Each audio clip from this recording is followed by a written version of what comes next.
तो कहानी की शुरुआत में हमें दिखाया जाता है साल 2017 और यहाँ पे हमें दिखता है वो ह्यून जिसके सामने एक लड़की एक बुक गिरा देती है और वो उसे रिटर्न करने जाता है, पर वो लड़की तब तक वहाँ से चली जाती है।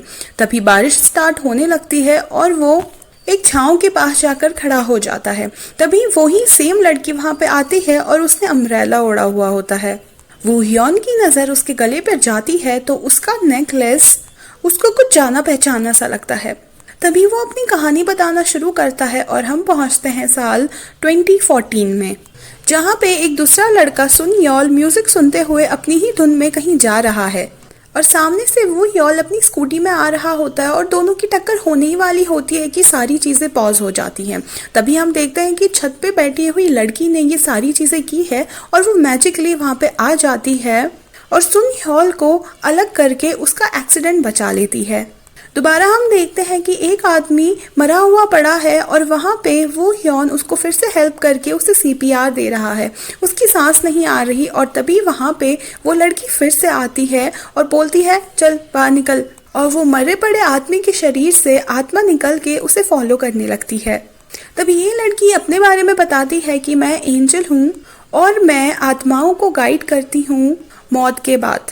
अभी इसका कोई नाम नहीं है और कोई भी ह्यूमन इसे नहीं देख सकता।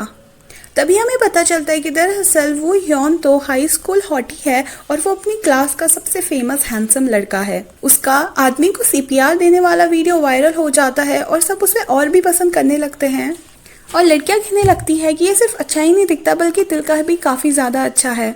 अब क्लास स्टार्ट होती है कि तभी एक औरत उस क्लास के अंदर आती है और वो सिक्की क्लासमेट की मम्मी होती है। वो वहाँ पर आके वो ह्योन को एक थप्पड़ मार देती है और बोलती है तेरी हिम्मत कैसी हुई कि तूने मेरी बेटी को पटाया, तेरी वजह से वो अपनी पढ़ाई पे ध्यान भी नहीं दे पा रही और वो टॉप स्टूडेंट नहीं बन पाएगी।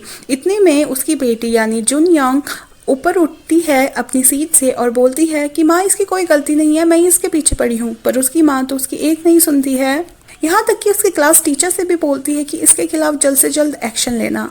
उसकी गलती ना होने के बाद भी उसका टीचर उसे फॉलो करने को कहता है ताकि वो प्रिंसिपल ऑफिस जा सके और वो उसकी कंप्लेन कर सके। पर वो ऑफिस जाने के बजाय पहुंच जाता है टेरेस पे, जहां पे जिन यंग सुसाइड करने की कोशिश कर रही होती है। वो बोलती है आज जो हरकत मेरी माँ ने की है मैं उससे काफी ज्यादा एम्बेरस्ड हूँ, तो मैं मरना चाहती हूँ। तभी हमें वो एंजल फिर से दिखती है और उसके हाथ पे एक बुक होती है जिस पे मरने वाले का नाम लिखा होता है जुन यंग। पर अचानक से मौसम खराब होने लग जाता है और यहीं पे वो ह्योन बोलता है कि चलो अगर मरना ही है तो साथ में मरते हैं। इसका इफेक्ट एंजल के हाथ में पड़ी बुक पे भी होता है और वहाँ पे फोटो चेंज होने लगती है, कभी जिन यंग की कभी वू ह्योन की। आखिर इन दोनों में से मरने कौन वाला है? वो ह्योन जिन यंग को धक्का दे देता है और वो बच जाती है, पर उसके बदले गिर जाता है वो ह्योन। पर तभी नीचे एंजल पहले से ही बैठी होती है और उसे लगता है कि यह आदमी कहीं उसके ऊपर ना आ जाए। वो अपना हाथ आगे करती है और यहाँ पे वो ह्योन की जान बच जाती है। तो ये एंजल अपनी मैजिकल पावर्स से उसकी जान बचा लेती है। अब दोनों पहुंचते हैं हॉस्पिटल में और हॉस्पिटल में सारे लोग उसे देख रहे होते हैं, जबकि एंजल को तो कोई देख नहीं पाता अभी। जैसे ही वो होश में आती है वो ह्योन से पूछने लग जाता है क्या वो ठीक है, क्या सब चीज़ ठीक है, उसे कुछ हुआ तो नहीं। पर यहाँ पे ये एंजल तो अजीब ही बातें करने लगती है कि क्या तुम मुझे देख सकते हो, मुझे क्या हुआ है, मैं क्या तुम्हें दिख रही हूँ। वो ह्योन सोचता है इसको हो क्या गया है। तभी वो एक ब्लैक नोट ढूंढने लगती है और वो ब्लैक नोट उसे नहीं मिलता। वो काफी परेशान हो जाती है और पागलों की तरह हॉस्पिटल से बाहर चली जाती है। वो ह्योन उससे बार बार पूछ रहा होता है कि तुम कहाँ रहती हो। तभी वो आसमान की तरफ इशारा करके बोलती है वहाँ। वो ह्योन सोचता है ये लड़की पागल वागल है क्या। वो उससे दोबारा से पूछता है कि तुम्हारा नाम क्या है। वो उसको नाम भी नहीं बता पाती क्योंकि उसका नाम कुछ अभी होता ही नहीं है। तभी वो सामने से जाते हुए अपने सीनियर को देखती है और उन्हें बुलाकर पूछती है कि ये सारी चीज़ें एक्सीडेंट में हुई, मैंने इस लड़के की जान बचाई और उसके बाद सारे इंसान लोग मुझे देखने लग गए हैं, क्या मैं एक इंसान बन चुकी हूँ। यहाँ पे वो ह्योन को बस ये दिख रहा होता है कि ये एंजल एक हवा से बातें कर रही है।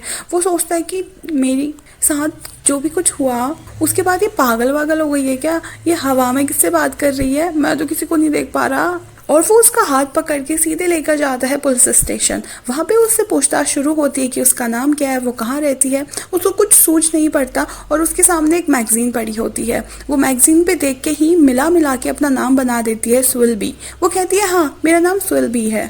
यहाँ पे वू यॉन बोलता है, हाय हाय कितनी गंदी लड़की है, मैंने जब नाम पूछा था तब तो नहीं बताया था।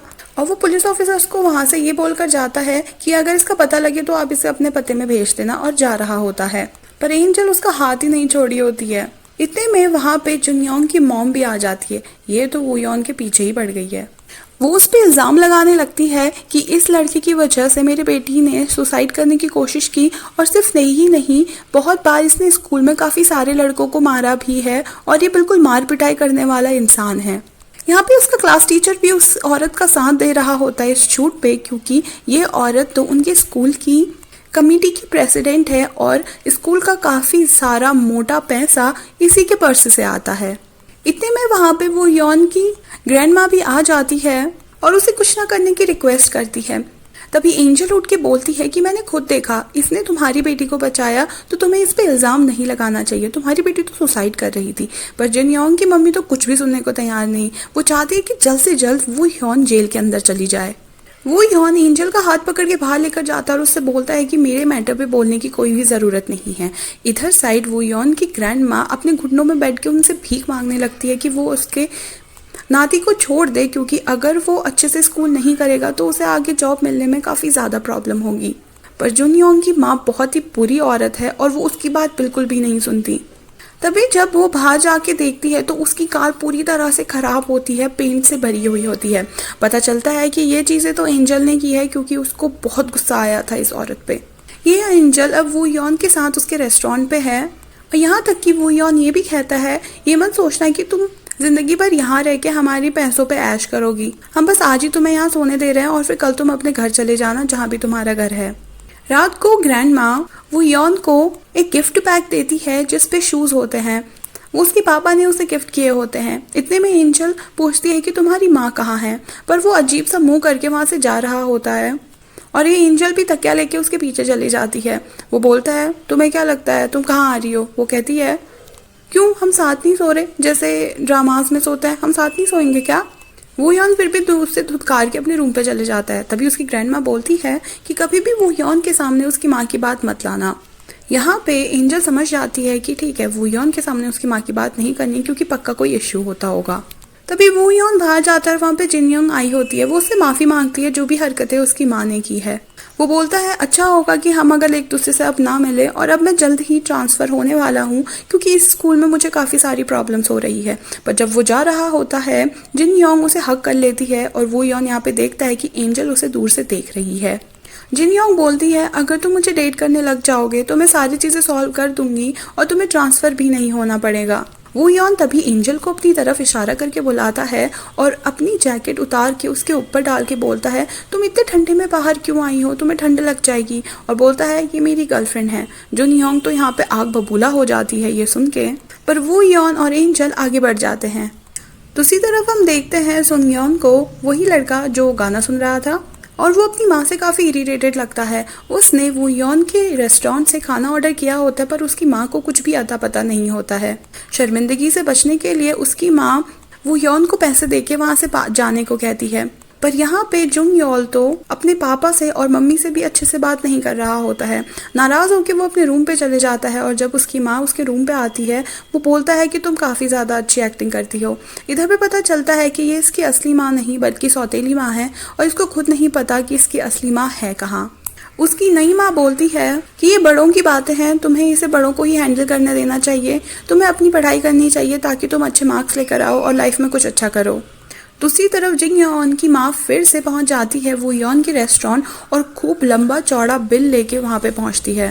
वो बोलती है कि ये लड़की ने मेरी कार खराब की है और अब तुम्हें इसके पैसे भरने होंगे।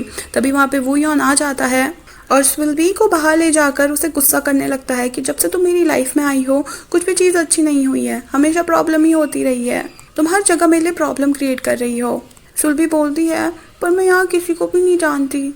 वो यॉन कहता है, तो मैं ही क्यों, तुम मेरे साथ ही क्यों हो, मैं क्यों फंस गया तुम्हारे साथ। और वो उसे वहां से छोड़ के चले जाता है, ये कह के कि तुम मेरे पीछे बिल्कुल मत आना, और अब तुम्हारी और मेरी कोई भी बातचीत नहीं होगी और मैं तुम्हें नहीं पहचानता।